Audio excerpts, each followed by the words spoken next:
My guest this week has studied the weather her whole career. What keeps her awake at night? The climate crisis. We can see how many people are suffering. We can tell that.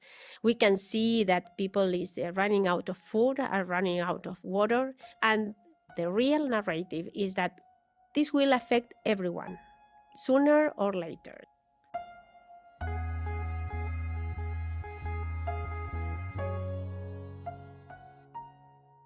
Celeste Saulo is Secretary-General of the UN's World Meteorological Organization.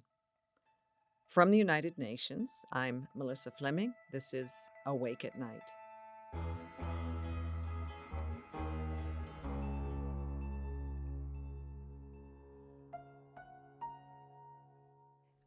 Celeste, you said that climate change is the greatest global threat of our times. Why?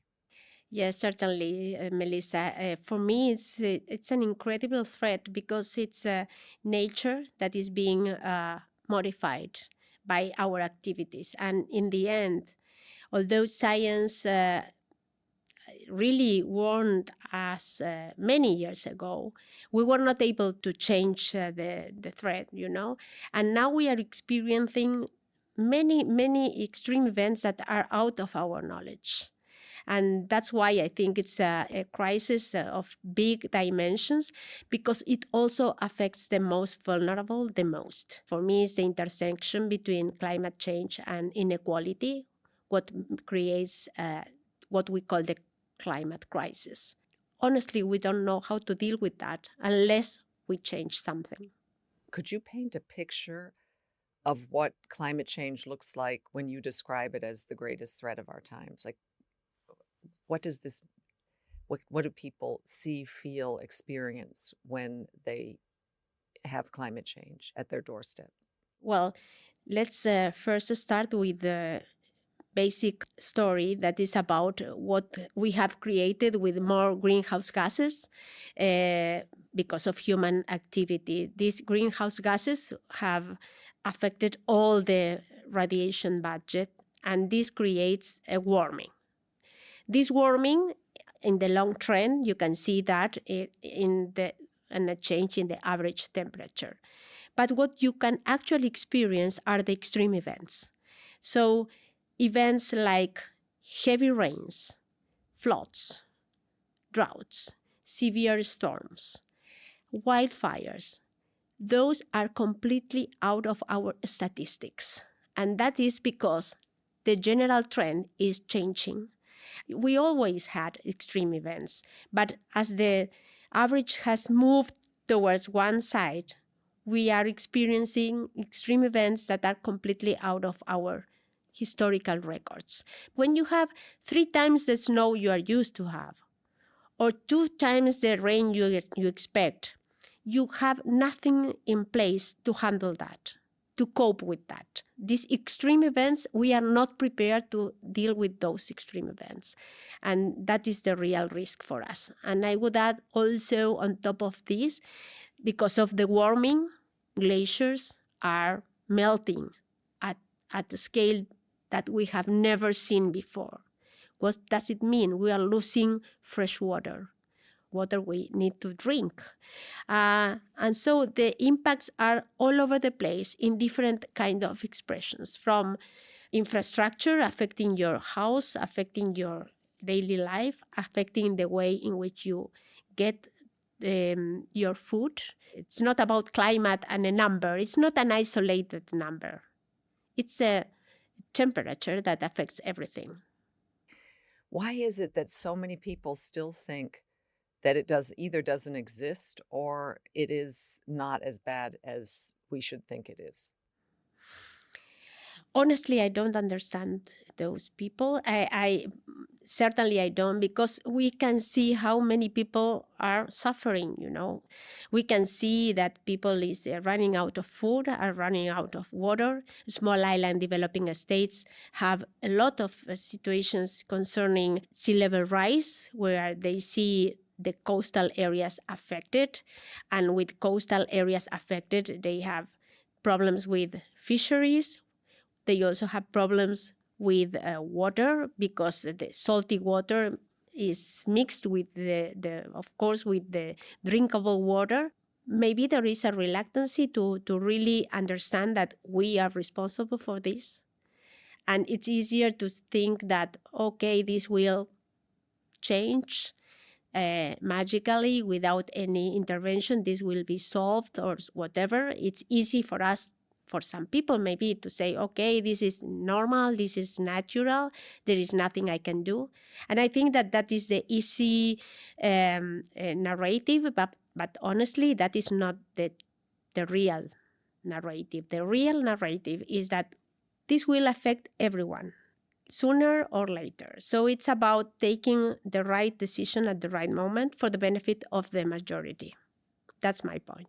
Some of the world's most vulnerable countries are suffering so disproportionately already. Are there places that you're particularly concerned about, and have you visited some of these places? Yeah, certainly. I'm really concerned about small island developing states. I visited Tonga, I visited Fiji, and I could recognize how they feel really, in terms of how exposed they are to climate extremes, how vulnerable they are. Africa is also a very vulnerable continent, of course. I think that it is not fair to speak only about the vulnerable. I think that we need to speak about everyone, because if we put the issue on the vulnerable, we may lose the idea that everyone is being affected. It's not only the vulnerable. Of course, we care more about them because they are suffering the most and they need more urgent action. But we need to really raise awareness on the level of crisis we are navigating through.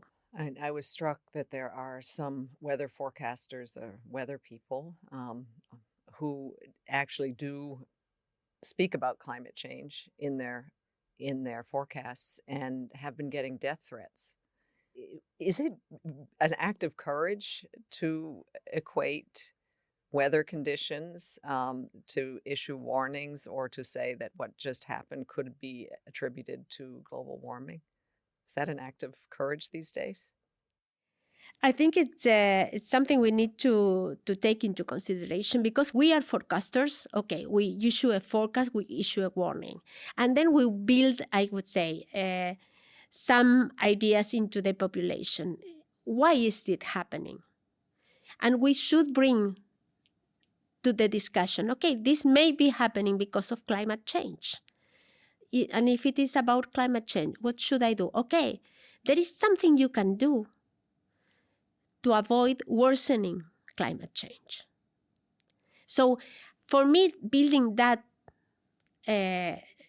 narrative is, I would say, the positive way of doing it. It's not just to frighten people. There is something you can do about this. And then it starts to be part of your own responsibility. Okay, what can I do? There are also a lot of things that individuals can do to mitigate climate change, or to reduce their carbon footprint in the world. Is it important? Because I have read studies that the people who are aware are starting to feel this kind of doomism and lack of agency. What would you say to them? I would say that it makes a lot of sense to do something. It makes a lot of sense. Regardless of whether it can be quantified or not, you sleep better at night. If you can say, okay, I did my best not to contribute to more waste, not to contribute to more carbon emissions, not to contribute to fossil fuels usage. I did my best. So here I am.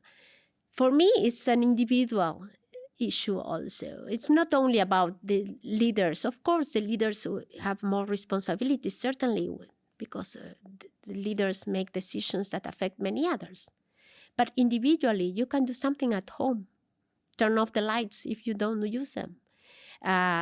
don't use the car if you are 20 blocks away from the place where you need to go. How much is my consumption? Can I reduce it in a way? I think it deserves your thinking. What is keeping you awake at night when you think about climate change and extreme weather? I think that, I have a grandson. He's almost 1 year old now. And so I'm really concerned about what the world will look like when he is my age, you know? And I feel responsible for him and through him, but of so many kids all over the place that are not responsible at all. And they will suffer the most, regardless of whether they are in the developed world or whether they are in a small island developing state in the least developed world. They will suffer more than we are suffering. And this is completely unfair. So I feel guilty. I feel responsible for doing something, you know.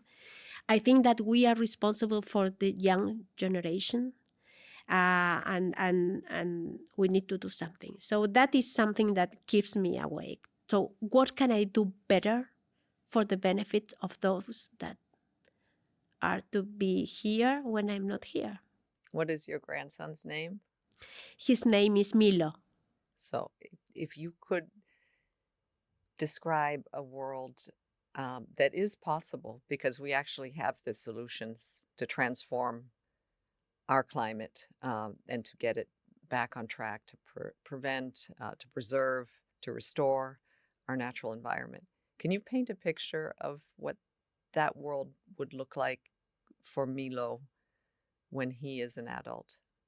Oh, I've never think about that. I think that I would like a world where he lives with a more, I would say, in a balanced way with nature. I think that when I was raised, I was kind of out of the nature life. And I come from Buenos Aires, a big city, crowded, noisy, maybe like New York.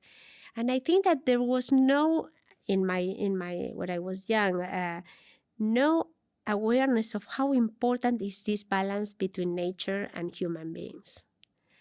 And I would love him to have more conscious of how important it is to be in equilibrium with your environment, respectful of others' ways of lives, including plants, animals, human beings, and respectful of others. I think that we lost respect for others, and that is a big problem because we don't care.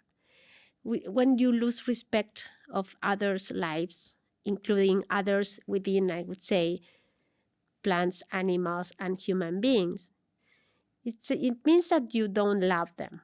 I would love Milo to love the others. And I hope that the kids now and the kids of the future will have the opportunity to really live in harmony with nature. Mhm.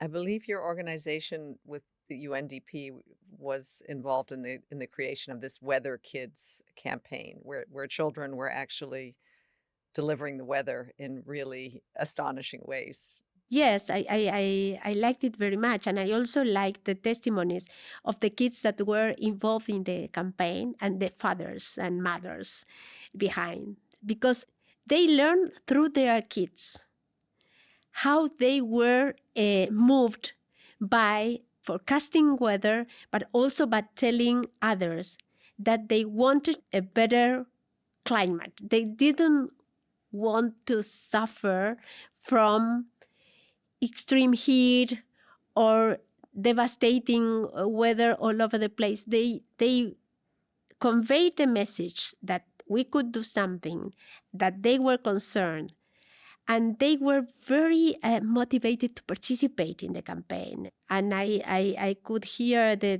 also the testimonies from their parents, and their parents said, okay, he or she was so motivated to be part. So I say, Okay, why? They couldn't really understand their kids until they saw them participating. I think that that is one of the strengths of the kids campaign, moving the family.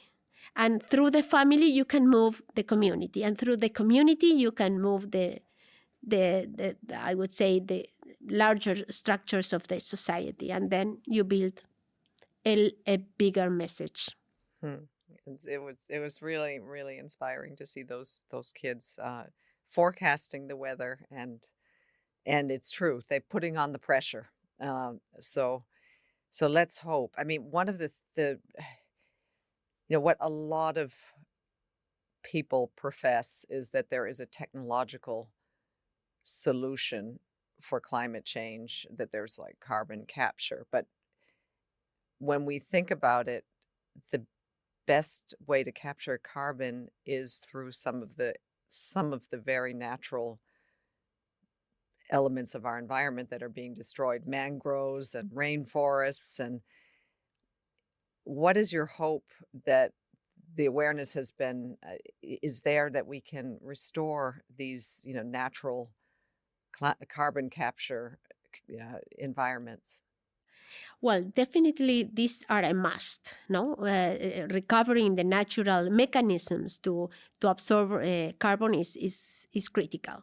But at the same time, I mentioned this. I say, okay, we are now navigating a situation where, for example, because of the wildfires or forest fires, we got more carbon dioxide into the atmosphere because of these fires.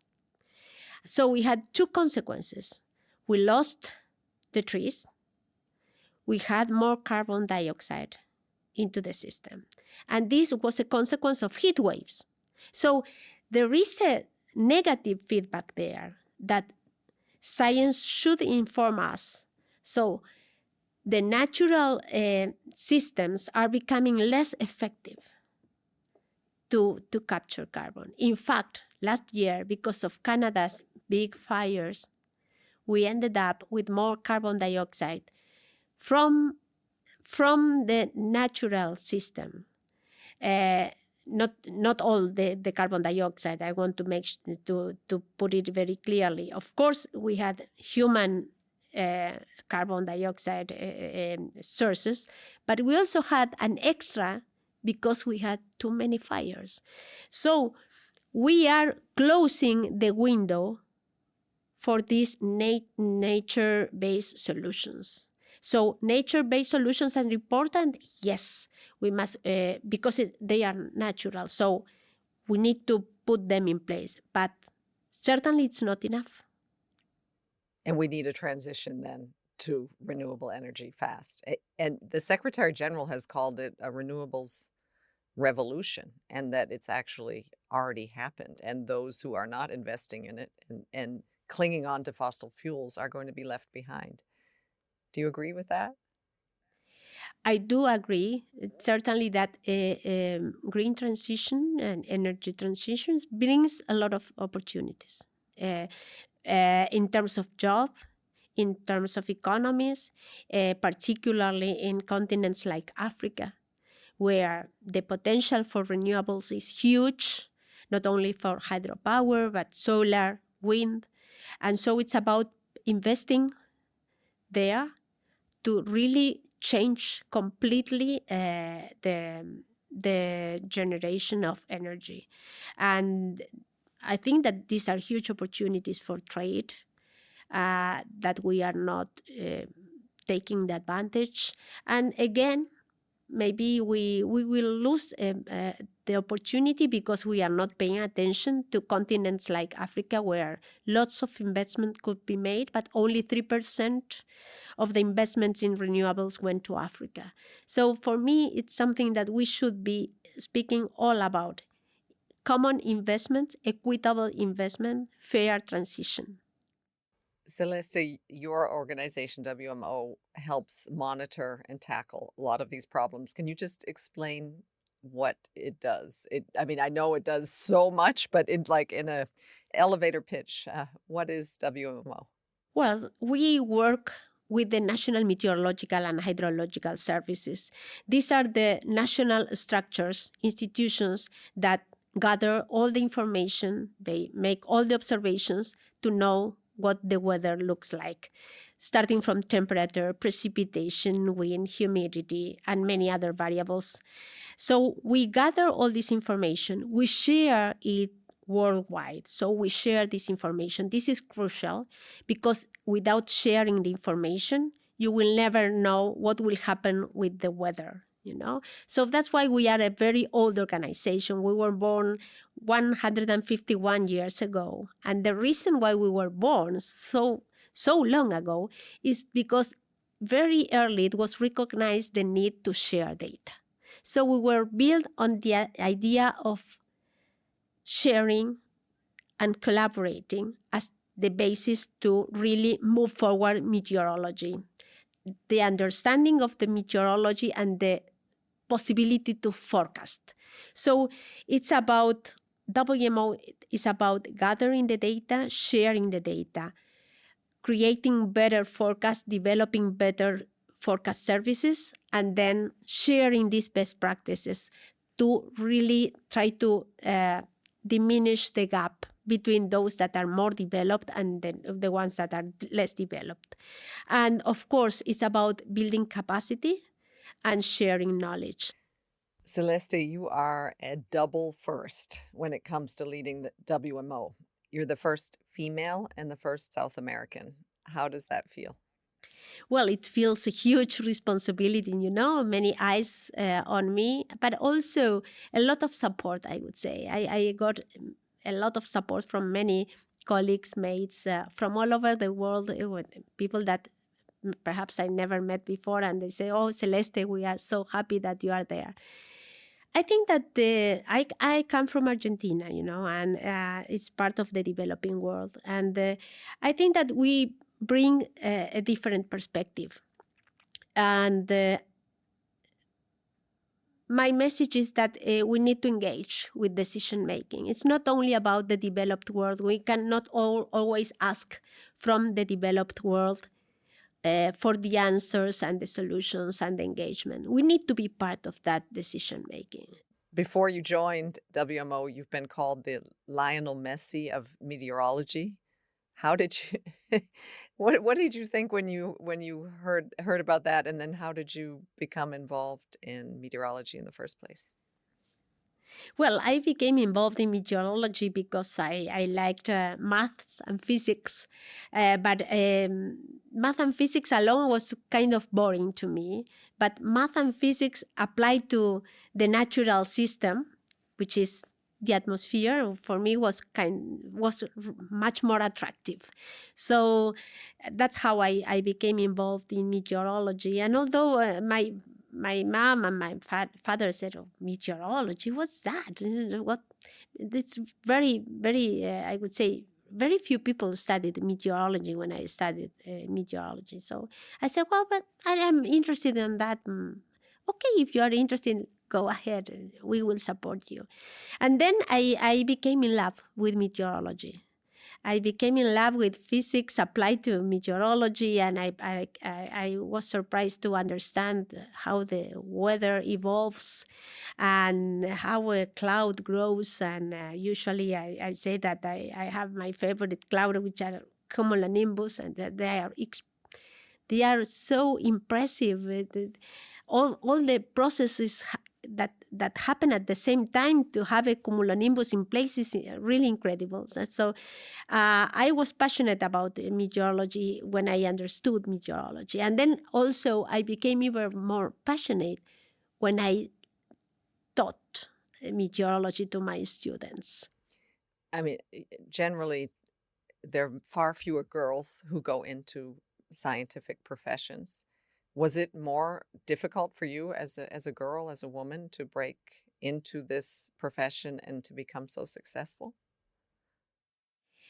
I think it was a little bit complex, yes. And I would say that at the beginning, with my family, for them it was natural that I could study meteorology. For them was okay. perhaps they thought that I could be a teacher, like my grandma. She was a primary school teacher and she was very good. But I said, no, not enough for me just to teach, but I would like to teach something that I really like more.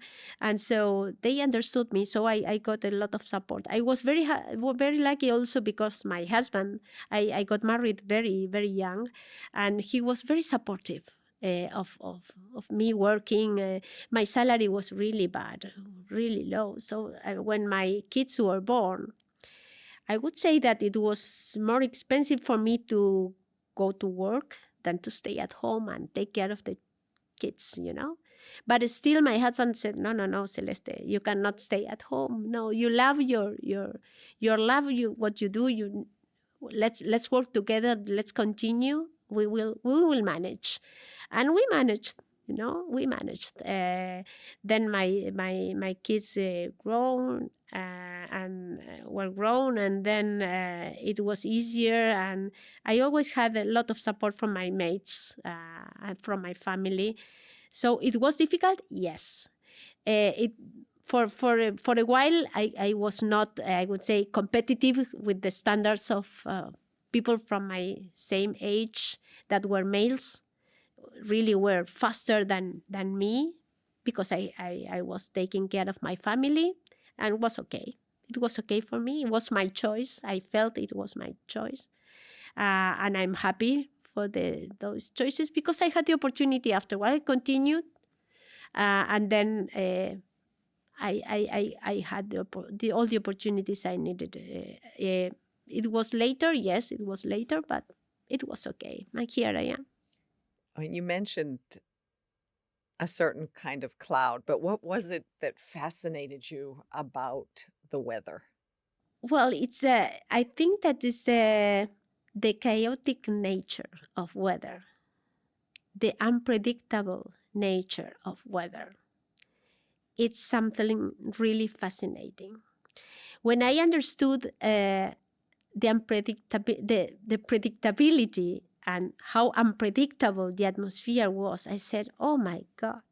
I thought I was going to study something that would bring me certainties because I was using physics, mathematics, and so on. I said, well, I will be certain. And then I understood about uncertainty, and I said, oh my God, what will I do? What can we do? And then I understood that when you have uncertainty, you always have something to do to put some more certainty into the uncertain world of meteorology. And I was fascinated by what science brings to the table. When you are struggling with something, would say, okay, predictability, the limit of predictability is here. There is nothing else you can do. No, there is always something else you can do to walk through the next steps. And we are experiencing that now with artificial intelligence. So there is science. Science always brings new avenues to navigate those things that you are not able to cope with.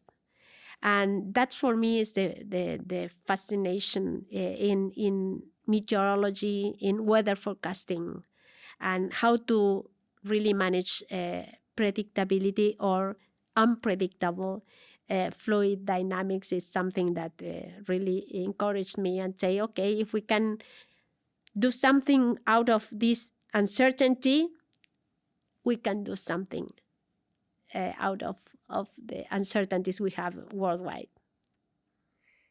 You travel a lot in your job, but I think one of the most interesting trips that you've taken recently was to Rome, where you met Pope Francis, and there with him you discussed climate change. What did you tell him, and what did he say about his concerns on the issue? Okay, first of all, before meeting the Pope, I read two important documents that were generated were prepared by the Pope and his team. Laudato Si. This document was presented before COP, Paris Agreement, and it was an impressive document where it was very well informed by science, by philosophy, by social sciences, and of course by the Catholic Church. And in that document, the Pope spoke very clearly about taking care, a common awareness, and taking care of the common house, of the common home for all of us, the planet and the earth as a common home. Not only, and he's also called to action to all the religions. It was not a call only for Christian people. It was a general call.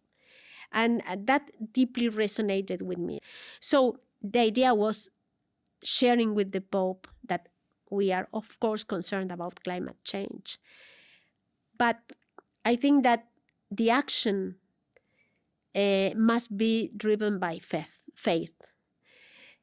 Science informed, that is where WMO and the National Med Services and all the science behind can support.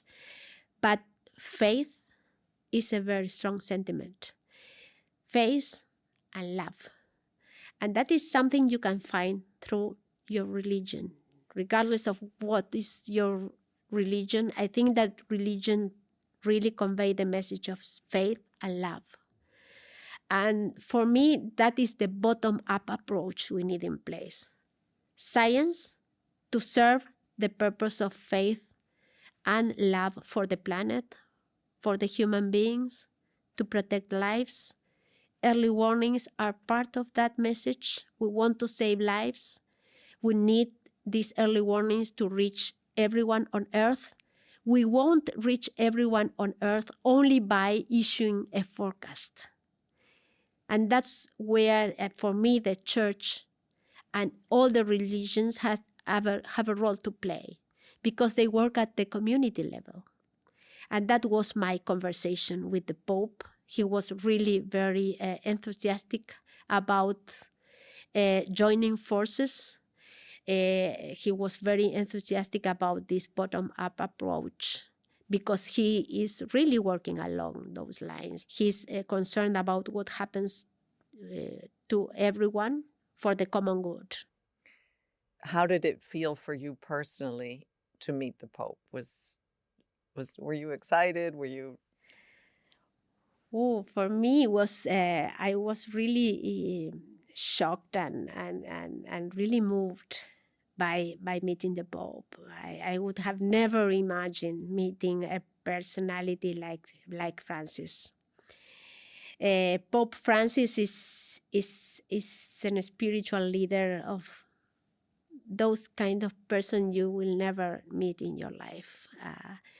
He has his own light, and for me it was okay. For me, for my family, it's a big emotion that I would say it's the most important meeting I will have in my whole life, as a human being, but also as a leader of an organization that has a responsibility with the world. I felt also the responsibility to say, okay, we are working together. We are not spreading the word into this religion or the other, global south, global north. It's about a common understanding that we need to work together. And having the Pope in front of me, a person that is so humble, so warm, so friendly, that could be my grandpa. It was like,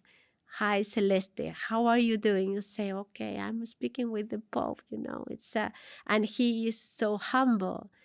And I need to learn so much from him, from his profound understanding of human capacities and human vulnerability. And that deep understanding that he has is a driving force. I hope I can have some of that driving force to work along with him and others that really believe in the good quality of the human being. Are you hopeful about the possibility that we can adapt, that we can transform, and we can address climate change. Yes. Yes. I am hopeful, and that's why I'm trying to reach different actors, different players. I think that, of course, I'm not hopeful if we continue doing exactly the same thing. We know that doing the same thing, we will crash the ship, So it's about looking for alternatives, that you can find in different parts of the society, in the community, in your own behavior, speaking with the youth, working with the youth. I do believe that youth have to be involved from the very beginning, uh, and also believe that we need to embrace their ways of thinking. It's not about our way of thinking, about their way of thinking. And if you work with youth, you need to have hope, because it's not fair. For me, it's not fair not having hope. It's unfair. So for them, we need to have hope. We need to work along the lines we believe are better opportunities for them, and we need to engage them, and I would say to follow them. Celeste, thank you. Thank you very much, Melissa. It was my pleasure. I was thinking a lot, yes, while answering your questions, because you put questions that usually they are not the common ones, but are the important ones. So thank you very much.